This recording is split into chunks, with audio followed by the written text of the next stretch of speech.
কেমন আছো আমার প্রিয় সন্তান? আজ আপনি আপনার সমস্ত ভাগ্য আলোকিত হবে। আমার প্রিয় সন্তানরা, এই ভালো খবর আপনার জীবনে খুব শীঘ্রই আসছে। আগামী 24 ঘন্টার মধ্যে এই সুসংবাদটি আপনার কাছে আসবে নিজের বাড়িতেই। আমার প্রিয় সন্তানরা আমার আশীর্বাদ পেয়েছে। আজ আমি তোমাকে একটা আশীর্বাদ দেব। তুমি প্রথমে আমার শুভেচ্ছা পেতে চাও, তাই প্রথমে ওমের মতো টাইপ করুন। শুরু থেকে শেষ পর্যন্ত এটা শুনতে অবশ্যই আপনার ভাগ্য ঘোড়ার মতো লাফিয়ে যাবে। আমার প্রিয় সন্তানরা শেষবার অনেক পরিশ্রম করেছে, এর ফল তোমাকে পেতে যাচ্ছে, কিন্তু আমার প্রিয় সন্তান অনিচ্ছাকৃতভাবে তোমার হাতের কাছে অযৌক্তিক হয়েছে। এজন্য তুমি তোমার সব ভুল ভালোবাসা এবং তোমার ভুলের জন্য আফসোস করেছ। তাই আমি তোমার সব প্রিয় সন্তানকে অনেকবার ক্ষমা করে দিয়েছি এবং আমাদের কাছে প্রার্থনা করেছি যে তুমি আমার কাছে প্রার্থনা করেছ, হে প্রভু, আমাকে এই কষ্ট থেকে সঠিক পথ দেখান। আমার প্রিয় সন্তান, আজ তোমাকে গ্রহণ করা হয়েছে। আজ তোমার প্রার্থনা গ্রহণ করা হয়েছে। আমি তোমার জন্ম রাশিফল খুলেছি এবং তোমাকে দেখেছি, তাই তোমাকে এখন স্নায়বিক হওয়ার দরকার নেই, কারণ আমি সবসময় আমার সাথে দাঁড়িয়ে থাকব। প্রিয় বাচ্চারা, যারা ভক্তের জীবনের উপরে পড়ে যায় তারা আনন্দে ভরে যায়। আমার প্রিয় সন্তানরা আজ 108 নম্বরের ভাগ্যবান চিহ্ন দিয়ে আমার আশীর্বাদ পেতে পারে। আমার প্রিয় সন্তানরা, আপনাকে আপনার অনুমোদন পাবে এবং আমি তোমাকে আশীর্বাদ দেব। আমার প্রিয় সন্তান, আমি জানি তোমার হৃদয় খুব অস্থির, তুমি ভয় পাও, কিন্তু তোমার স্নায়ু হওয়ার দরকার নেই, কিন্তু তোমার মনে হয় স্নায়বিক হওয়ার দরকার নেই। তুমি সব সময় পোষা প্রাণীকে টেনশন করে নাও। আমার প্রিয় সন্তানরা কখনোই তোমার জীবনে সন্দেহ করবে না। আমার প্রিয় সন্তানরা আপনাকে একদিন অসুস্থ করে তুলবে। আমার প্রিয় সন্তানকে কখনো তোমার প্রেমিকের উপর সন্দেহ করা উচিত নয়। সে বলে সে বিশ্বাস করে না, সেখানে কোনো প্রেম নেই। তাই ভক্তরা আমাদের সত্যিকারের হৃদয় দিয়ে ভালোবাসে এবং এই বার্তাটি আমার বার্তা পছন্দ করবে। আমি সবসময় তার বাড়িতে বাস করব। আমার প্রিয় সন্তানরা আমার ছোট্ট গল্প শুনবে, যাতে আমার সব প্রিয় সন্তানরা স্পষ্টভাবে এই গল্পটি রাভানের উপর ভিত্তি করে শুনতে পাবে। এই গল্পটি আপনার উপর ভিত্তি করে এই গল্প থেকে অনেক বড়। যখন আমার প্রিয় সন্তান শ্রীরাম অযোধ্যায় রাজত্ব শুরু করে, একদিন রামচন্দ্র অযোধ্যাপুরী এসে তাদের সবাইকে তৈরি করার জন্য যথার্থভাবে অযোধ্যাপুরী করে শ্রী রামচন্দ্রজি, যিনি ঠিক ধরনের কথোপকথন করেছেন, অগাস্টা মুনি বলতে শুরু করেছিলেন যে যুদ্ধে এটা বড় ব্যাপার না, যে লক্ষণকে পরাজিত করেছিলেন মায়াবী দানব যুদ্ধে। এই ঘটনাটি সবচেয়ে বিস্ময়কর। তাদের কথা শুনলে পশুদের জন্য অবোধে রামচন্দ্রজি বড় অবাক হয়েছিলেন। তারা বলেছিল, মুনিভার রাবণ এবং কুম্ভকর্ণও দারুণ পরাক্রমী ছিল, তাহলে তুমি শুধু ইন্দ্রজিৎ মেঘনাথকে কেন এত প্রশংসা করছ? মহোদার প্রহস্ত বিরূপাক্ষা খুব কম ছিল না? কিন্তু এই প্রশ্নের উত্তর দেওয়ার আগে আমি তোমাকে রাভানের জন্ম ইত্যাদি বিস্তারিত বলছি।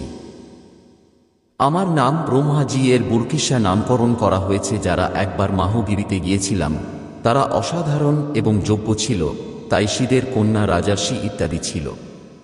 এটা তাদের অনুপ্রবেশের মধ্যে ক্রাইসিস হতে পারে যখন তারা তাদের চিহ্ন না দিলে তারা বিশ্বাস করে না যে তারা অভিশাপ করে যে আগামীকাল থেকে মেয়ে আমাকে গর্ভবতী করবে। শাশ্বত ক্যানিয়াস তাই সেখানে আসার থামেন, কিন্তু রাজার্ষি ত্রাণ বিন্দু সম্পর্কে অজ্ঞতার কারণে তিনি আশ্রমের কাছে এসে গর্ভবতী হন এবং যখন তিনি মহর্ষির দৃষ্টি পড়েন এবং ত্রাণ বিন্দুটি জানলেন, তখন তিনি তার ভাগ্যকে স্ত্রী হিসেবে অর্থ প্রদান করেন। এইভাবে বিশ্ব জন্মগ্রহণ করেন যে তার বাবা ও দেবীকে বেড়ে পরিণত হয়েছে। মহামুনি ভরদ্বাজ তার বান্ধবীকে বিয়ে করেন এবং শ্রাবণ নামক পুত্রকে বিয়ে করেন বিশ্রা হিসেবে।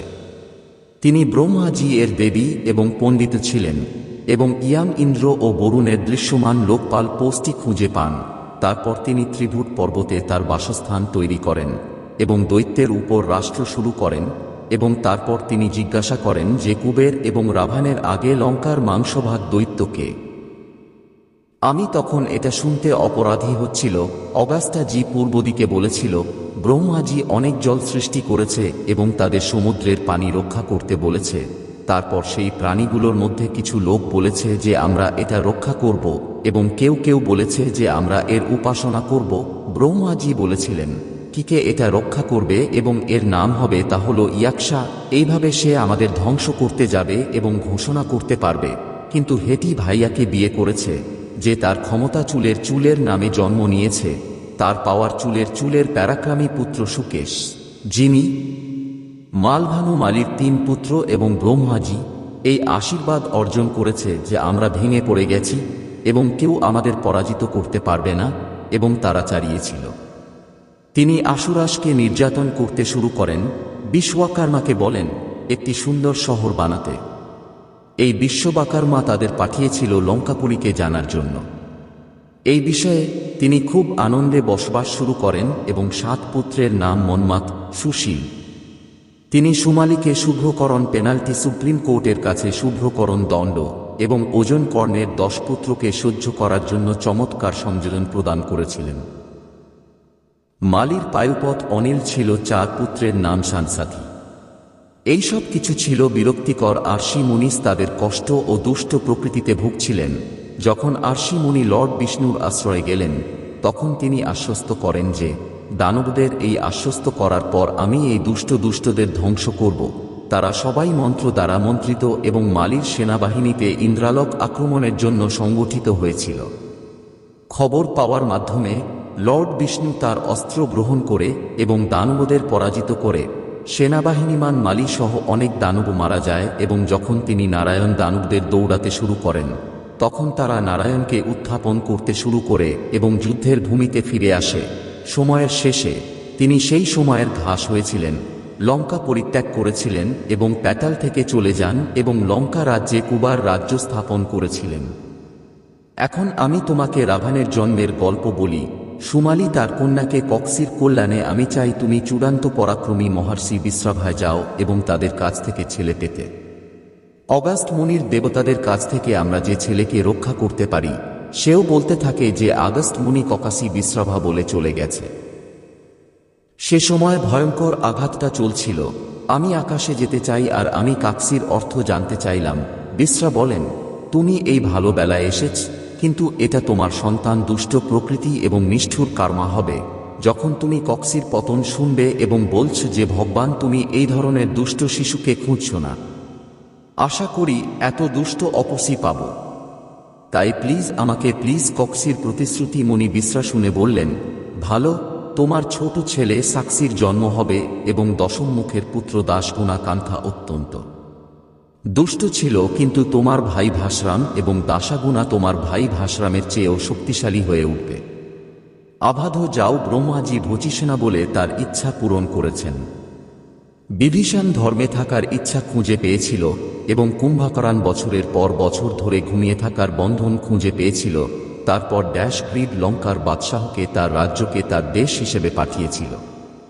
তার বাবা ভিসার ব্যাখ্যা করে কুবার লঙ্কা ত্যাগ করে এবং রাভান তার সেনাবাহিনীর ভাই ও কর্মচারীদের সাথে লঙ্কায় থাকার পর লঙ্কায় হিমায়িত হওয়ার পর তার বোন সুরপাকা কালকার পুত্র কলাব রাজ বিদিউ ভাওয়া, যিনি দিতির পুত্র কন্যার মান্দোদরীকে বিয়ে করেছিলেন, যিনি কুমারন কুমার থেকে জন্মগ্রহণ করেছিলেন এবং গন্ধর রাজ মহাত্মা শালার কুম্ভাকরণ থেকে জন্মগ্রহণ করেছিলেন।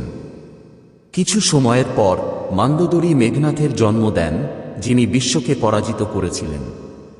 ইন্দ্রজিৎ নামের মাঝখানে রাভান দেবতাদের রাশি ও ইয়াক্ষা এবং গন্ধরের নিষ্পেষণ করতে পারে এবং লোকেরা তাকে বিরক্ত করতে শুরু করে। একবার তিনি কুবের আরোহণ করে এবং যুদ্ধে তাকে পরাজিত করে কুবের ফুলের বিমানটি তার বিজয় স্মৃতি হিসাবে গ্রহণ করে। বিমানটির বেগটা ছিল বিমানের বেগটাকে মনে করার মতো তীব্র। তার ও স্বর্ণের সিঁড়ি থেকে বসা মানুষদের ইচ্ছা অনুযায়ী ছোট বা বড় আকারের আকার ধারণ করতে পারে এবং স্বর্ণের আসন থেকে সোনার আসন বজায় রাখতে পারে। তিনি বিমানের উপর বসেছিলেন যখন তিনি সার্ভান নাম দ্বারা বিখ্যাত সারাকদের বিশাল বনের মধ্য দিয়ে যাচ্ছিলেন। লর্ড শঙ্করের পরাচাদ নন্দীশ্বর তাকে থামিয়ে বলেছিলেন এবং বলেছিলেন যে এই বনে অবস্থিত পর্বতের ধ্যাস গ্রীভান ক্রীড়া, তাই এখানে নন্দীশের কথা থেকে সমস্ত সুর আসুর ইয়াক্ষা ইত্যাদি নিষিদ্ধ করা হয়েছে। রাভান বিমান থেকে উত্তীর্ণ হয়ে লর্ড শঙ্করের দিকে অগ্রসর হয় নন্দীকে হাত নাড়াতে, যেমন নন্দী দ্বিতীয় শিবের মতো দাঁড়িয়ে তাকে থামানোর জন্য।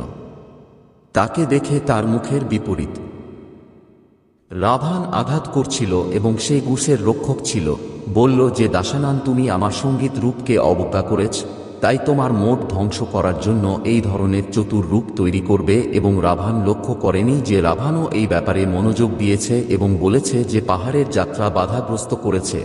আমি পর্বতের নিচের অংশে এটি উত্থাপন করার চেষ্টা করেছি। যখন সে পর্বতটি সরানো শুরু করেছিল, ঈশ্বর শঙ্কর তার পায়ের কাঁটা দিয়ে পাহাড়ের কাঁটা দিয়েছিলেন এবং এটা কান্নাকাটি করে চিৎকার করে দিয়েছিল। এবং যখন সে কিছু হাত থেকে হাত সরাতে পারছিল না, রোট কেঁদেছিল, ঈশ্বর শঙ্কর এর জন্য প্রার্থনা করতে শুরু করেছিলেন। ঈশ্বর শঙ্কর তাকে চন্দ্রহাসা অগাস্ট মুনি নামে একটি বিরতি দিয়েছেন।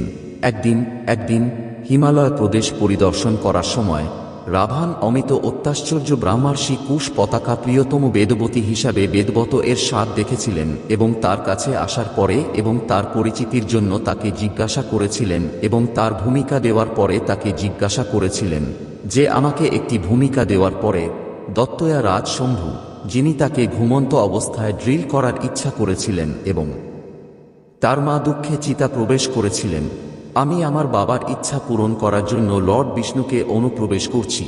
আমি তার স্বামীকে, তার প্রথম রাবণকে ভেদবতী হিসাবে বিবেচনা করেছি। সে তাকে কথার মাধ্যমে প্ররোচিত করার চেষ্টা করে তারপর জোর করার জন্য তার চুল ধরে ফেলে। বেদবতী এক ধাক্কায় চুল কেটে আগুনে প্রবেশ করে বলল, হে দুষ্ট, তুমি আমাকে অপমান করেছ। এই সময় আমি এই শরীর ত্যাগ করছি, কিন্তু তোমাকে ধ্বংস করার জন্য আমি আবার জন্ম নেব। পরের জন্মে আমি আজও নিজ কন্যা হিসেবে জন্মগ্রহণ করব এবং কোন পুণ্যবান পুরুষের কন্যা হব। পরের জন্মে সেই মেয়েটি পদ্মরূপে জন্মগ্রহণ করেছিল। একদিন রাবণ সেই সুন্দরী পদ্মকন্যাকে তার প্রাসাদে নিয়ে গেল। তাকে দেখে জ্যোতিষীরা বললেন, হে রাজা, যদি এই পদ্মকন্যা তোমার ঘরে থাকে তাহলে সে তোমার এবং তোমার বংশের ধ্বংসের কারণ হবে। এই কথা শুনে রাবণ তাকে সমুদ্রে নিক্ষেপ করে। সেখান থেকে সে জমি লাভ করে রাজা জনক যজ্ঞ মণ্ডপের কেন্দ্রীয় স্থানে পৌঁছে যায়। সেখানে রাজা লাঙ্গল দিয়ে আলো জ্বালান। সেই মেয়েটি আবার প্রজাত ভূমি থেকে পাওয়া গেল। সেই বেদবতী সীতার রূপে তোমার স্ত্রী হয়ে উঠলেন এবং তুমি নিজেই সনাতন বিষ্ণু। এইভাবে তোমার মহান শত্রু রাবণকে ইতিমধ্যেই বেদবতী তার অভিশাপে হত্যা করেছিল। তুমি তাকে হত্যা করার মাধ্যম ছিলে।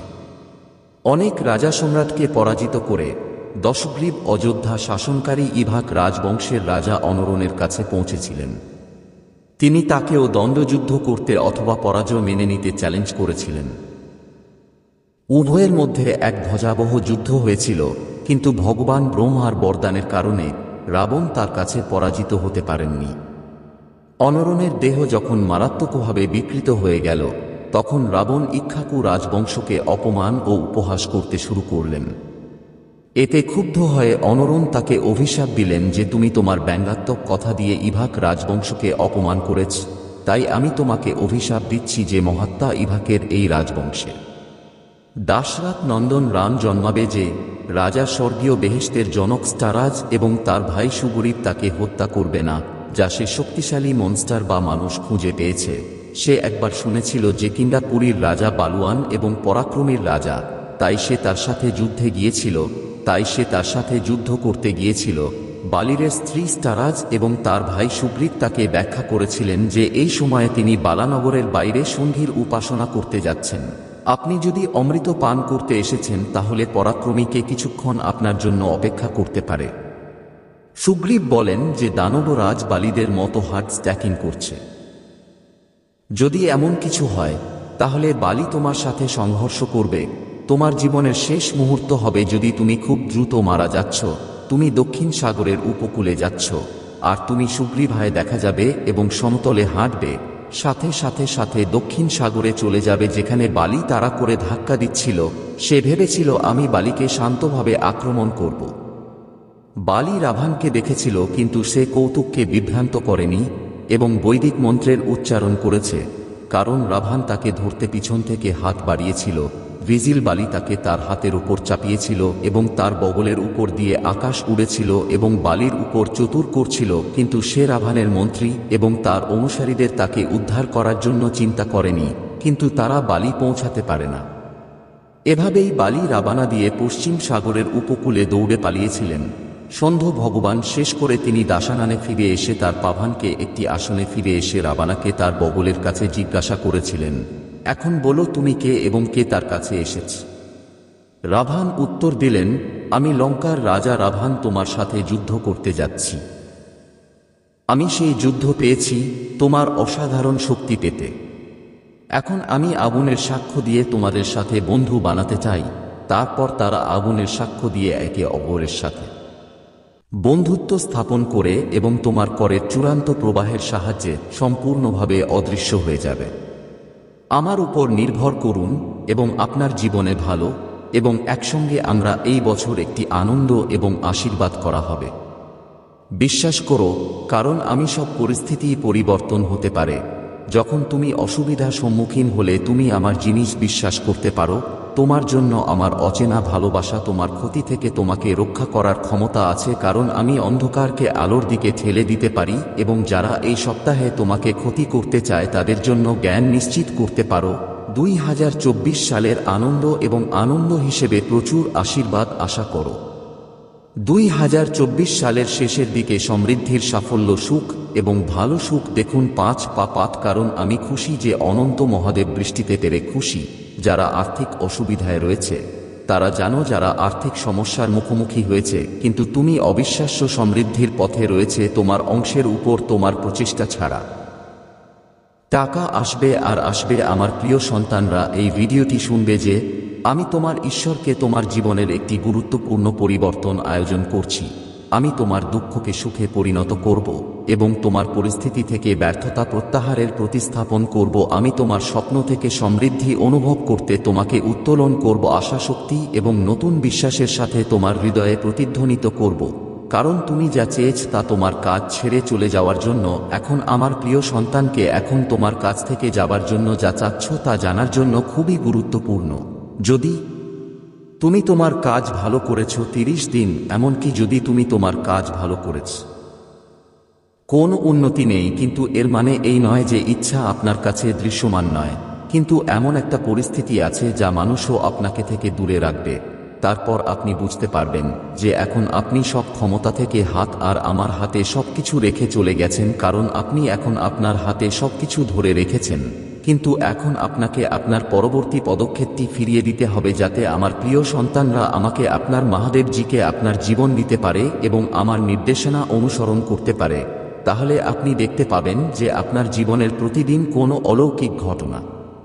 এবং আমার প্রিয় সন্তান, তুমি আমার প্রিয় সন্তান, তুমি কি আমাকে তোমার মহাদেবজিকে অপচয় করতেও পারবে? তাই আমাকে হ্যাঁ লিখুন। আপনার অনুমোদন প্রদান করা আমার প্রিয় শিশুদের স্বর্গীয় আলো, যা আপনাকে আপনার জীবনে প্রচুর প্রকাশ করতে সাহায্য করবে। এই আমার প্রিয় সন্তানরা, আমার আশীর্বাদ সবসময় তোমার সাথে। কেন আমি আমার সাথে না থাকার ভয় কেন? আমি তোমার সাথে নেই, আমি তোমার সাথে আছি আর আমি তোমার সাথে থাকব। আমি তোমাকে ভালোবাসি, আমি তোমার সাথে প্রেম করছি। মহাদেবজি তাদের বলেছিলেন যে কেউ আমার পিছনে হাঁটবে না। কিন্তু মহাদেবজি যদি তোমাকে এত কঠোর আক্রমণ করতে প্রস্তুত না হয়, তাহলে শত্রু তোমার উপর এত কঠোর পরিশ্রম করছে, আর সে তোমার উপর কঠোর পরিশ্রম করছে, আর সে শত্রু ছাড়া আর কিছুই করছে না। যদি কেউ তোমাকে আক্রমণ করে, তাহলে সে আমার থেকে না, যে তোমাকে পুরোপুরি আক্রমণ করেছে। এই পৃথিবীটা দুঃখ আর আঘাতের মধ্যে পূর্ণ, কিন্তু এই আনন্দ, অলৌকিকতা এবং সৌন্দর্যপূর্ণ। তার মনোযোগের বেশিরভাগই এটির দিকে তাকিয়ে আছে, তাই এটি বিশ্বকে সরবরাহ করে এবং আপনার সুবিধার জন্য ব্যথা ব্যবহার করে। আমি তোমাকে এটা বাড়াতে সাহায্য করতে ভালোবাসি। বন্ধু এবং পরিবারের সাথে ভাগ করুন যদি আপনি মনে করেন আমি তলোয়ারের মাধ্যমে আপনাকে হত্যা করব না, কিন্তু আপনার কার্ডটি নিতে, কারণ আপনি আমাকে বিশ্বাস করেছিলেন। মহাদেবজির কণ্ঠ হচ্ছে মহাদেবজির কথা। যখন তুমি নিচে, আমি তোমার সাথে দাঁড়িয়ে থাকব, আমি তোমাকে ধরব, আর যখন কিছু বিভ্রান্ত হবে তখন আমি তোমাকে গাইড করব, যা ভেঙে পড়বে এবং এটাকে চমৎকার কিছুতে পরিণত করতে পারব। মনে রাখবেন, আপনাকে জিজ্ঞাসা করতে ভয় পাবেন না, যা আমার জন্য খুবই সহজ। আমার কাছে যাওয়া এবং তোমার সত্য অনুযায়ী আমাকে শেখানো খুব সহজ। এবং আমাকে সতর্ক রাখা এবং প্রত্যেক ধরনের মানুষের ব্যাপারে সতর্ক হও, কারণ কারো জীবন তার সম্পত্তির পরিমাণ নয়। এখন আমি তোমাকে অন্য স্তরে নিয়ে যাচ্ছি। শত্রু তোমার বিশ্বাস ও আনন্দ বন্ধ করার চেষ্টা করবে। খুব বেশি দেখবেন না, আমার দিকে মনোযোগ দিন, আমি প্রতিটি ধাপে তোমার সাথে থাকব। মহাদেবজি, আজ সকালে আপনাকে ধন্যবাদ দিয়ে আপনার সাথে দেখা করতে আমরা উঠে আসি। আমরা আজ তাকে জিজ্ঞাসা করছি, তুমি আমাদের সামনে এগিয়ে যাও এবং আমাদের মধ্যম পথের দিকে এগিয়ে যাও। তুমি কানে বললে, আর তোমার পর থেকে তুমি যে ভালো জিনিসটা তৈরি করেছ সেটা ভালোই। তাদের কেউ কল্পনাও করেনি এবং আমরা এই জন্য হয়েছে। ক্রিস্টিন, আজ আমি জিজ্ঞাসা করছি যে আপনার লোকেরা তাদের জনগণের প্রয়োজন মেটাতে পারে কিনা, তাদের লোকেদের আর্থিক, শারীরিক এবং আধ্যাত্মিক পরিস্থিতি মোকাবেলা করছে এবং তাদের সমাধান প্রদান করে যে তাদের দিক নির্দেশনা দিতে হবে এবং তাদের যে কোনো ব্যথা আসে তা সরিয়ে দেওয়ার ক্ষমতা দিতে হবে। তুমি আমার সুন্দর সন্তান এবং আমি তোমার উপর আশীর্বাদ বৃষ্টি চাই, যেমন মহাদেবজি বিশ্বাস করেছ, এবং আমি তোমার পক্ষ থেকে তোমার বিরুদ্ধে লড়াই করব। যদি তুমি আমাকে একসাথে দাও, আমি তোমাকে ও তোমার পরিবারকে আরও ভালো জীবন দিব। আমি তোমার সব পূরণ করে আমার রেফারেন্সে তোমার ব্যর্থতা পরিবর্তন করব। আমি এই সপ্তাহে আপনি আমাকে বিশ্বাস হতাশ হবে না আশা করি। চাকরির, ব্যবসা এবং অর্থ ব্যবস্থা উন্নতির দেখতে পাব। ঈশ্বর আপনাকে এমন একটি অলৌকিক ঘটনা পাঠাবে যা আপনার সমস্ত উদ্বেগ মুছে ফেলবে। আমি তোমাকে অসংখ্য আশীর্বাদ দেব যা বড় হাসি আর আর্থিক সাফল্য এনে দেবে। আমি যে চমৎকার জিনিসগুলো রেখেছি সেটার জন্য নিজেকে প্রস্তুত রাখছি। যদি ব্যক্তি সম্প্রতি চ্যালেঞ্জিং হয়, তাহলে আমি যে টাকাটা আমার কাছে এখন, আমি কৃতজ্ঞতা প্রকাশ করছি এবং আমি 7,7,7,7,7,7,7,7টি আমার ব্যাংক ব্যালেন্সে আমার মনে হতে পারে তার চেয়ে বেশি টাকা চার্জিং করা হবে। আমি এই সপ্তাহে 50 হজ ক্রোয়েশিয়াকে দান করছি, যাতে আমার সব উদ্বেগ একজনকে নিশ্চিত করতে এবং এই ভিডিওটি ভাগ করে নিতে পারে যারা মহাদেবজিকে বিশ্বাস করে। বাচ্চারা যদি এই ভিডিওটি শেষ পর্যন্ত দেখে, তাহলে আপনার আর্থিক পরিস্থিতি আরও ভালো হবে এবং আপনি আগের থেকে ভালো ভবিষ্যৎ এবং স্বাস্থ্য অনুভব করবেন। তিনি মহাদেবজি বলেছেন এবং সংরক্ষণ করেন। আমি মহাদেবজি সেখানে যারা কষ্ট পেলে, ক্লান্তি ও হতাশা আশা করে, শারীরিক বা আধ্যাত্মিক হতে হবে। আমি আবার তোমার সাথে কথা বলতে পারি। আমি তোমার সাথে প্রতিটি ক্ষত কথা বলতে পারি এবং আমরা ভাঙা হৃদয় যোগ করতে পারি। শুধু আমার সাহায্য চাই, আমি তোমার জন্য সেখানে থাকব।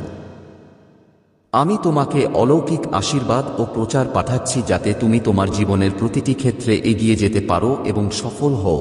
অনুগ্রহ করে বুঝতে পারো যে আমি একমাত্র মহাদেবজি এবং ঈশ্বর ব্যতীত অন্য কেউ নেই যিনি আমার ও মানবতার মধ্যে কোনো ক্ষত হিসেবে কাজ করে।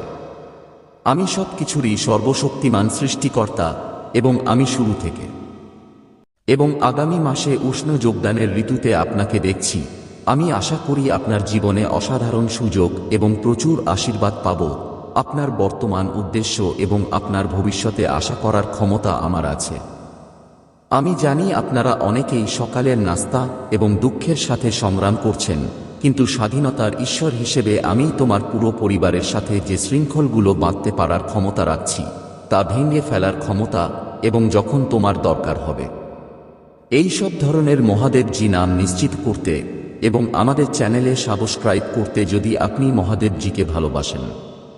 মহাদেবজি, জীবন যখন কঠিন হয়ে পড়ে, মনে রাখবেন আমি তোমাকে কনসোল করার জন্য এসেছি। আমি তোমাকে তোমার বোঝা নিতে সাহায্য করব এবং তোমার অশ্রুতে পৌঁছাব, কারণ আমার পরিকল্পনা অনুসারে সবকিছু তোমার সামনেই পরিবর্তন হবে। কারণ চ্যালেঞ্জগুলি তোমার কাছে আসবে, তখন আমি এই বছর পুনের বিজয়ে পরিণত হব। তাই আমি তোমার জন্য প্রস্তুত আছি। আমার প্রিয় সন্তানরা, তোমার জন্য প্রস্তুত হয়ে যাওয়ার জন্য আশীর্বাদ গ্রহণ কর। আমি তোমার জন্য অপেক্ষা করছি যে বিস্ময়ে বিশ্বাস করার জন্য যে আমি তোমার জন্য রেখেছি, কারণ প্রতিটি ধাপে তুমি তোমার উদ্দেশ্য পূরণ করার কাছাকাছি এসেছ। প্রতিটি মহাদেবজির আশীর্বাদ টাইপ কর। মহাদেবজির সাথে সংযোগ করার জন্য তোমার আত্মার প্রতি সাবস্ক্রাইব করুন। এই বার্তায় সামনে তাকাও, তোমার জীবনে কিছু আছে আমি প্রচুর পরিমাণে প্রকাশ করতে সাহায্য করব। দয়া করে গল্পটি শুনুন বা ভৈরবের গল্পটি পড়তে